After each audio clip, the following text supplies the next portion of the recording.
Hey guys, David here from the Team FPC. Just gonna cover another episode of Tech Corner. The card I'm doing here today is gonna be Mind Crush. I'm doing it on DN because I don't have a copy of it, and I'm trying to test out this new screen recording software that I got. So Mind Crush, obviously here to the side. It's a trap card, semi-limited, as you can see. Declare one. The effect is declare one card name. If that card is in your opponent's hand, they must discard all copies of it from their hand to the graveyard. Otherwise, you discard one random card. So the main big thing about this card is that since you have to make sure that your opponent isn't cheating, your opponent has to show you their whole hand. It's just a great thing because if you see your opponent's whole hand, you can predict plays. It's a really major setback to them, and it's really good for you. Another big thing is that with a lot of decks these days, everyone's looking for consistency so they can continue winning, obviously. But through consistency, they add a lot to their hands, and through adding to their hands, you know exactly what they have in their hands, and you can declare that exact card, and they have to discard it, obviously. So they have to play around your effects, and then you have to play around the whole I see your hand, I know what you're about to play. So obviously a lot of meta decks have been centering around the Inzectors because they're a lot cheaper than the other two meta decks. Inzector Centipede, obviously. Everyone knows the Inzector loop. Dragonfly for Hornet. Hornet pop 1. Dragon for Centipede. Centipede, grab Hornet.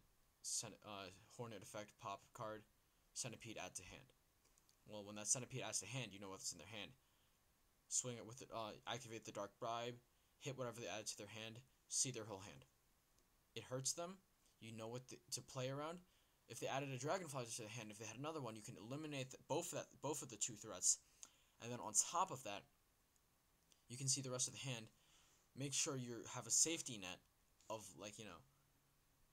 have a safety net of what plays are safe to go into, what plays are not. If they have a heavy storm, you don't want to set that much. If they have a dark hole, you don't want to summon that much, etc., etc.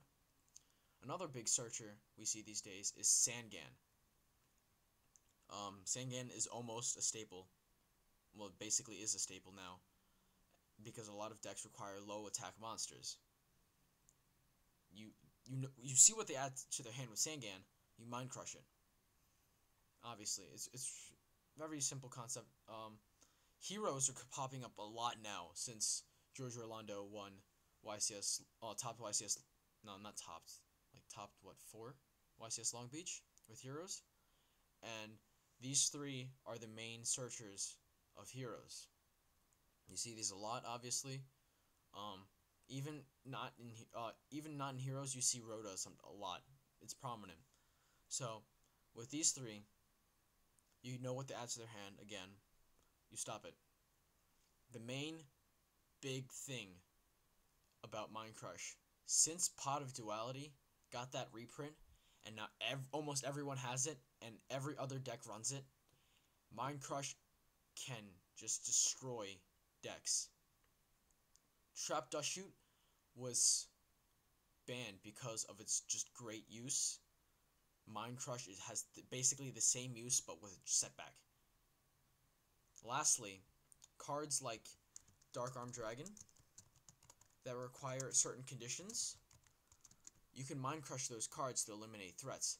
Like if you see if you're not completely sure about your opponent having a Dark Arm Dragon, but they're constantly searching their grave, and they run a completely dark deck, you can play oh hey, look, he probably has a Dark Arm Dragon. I don't want that against me.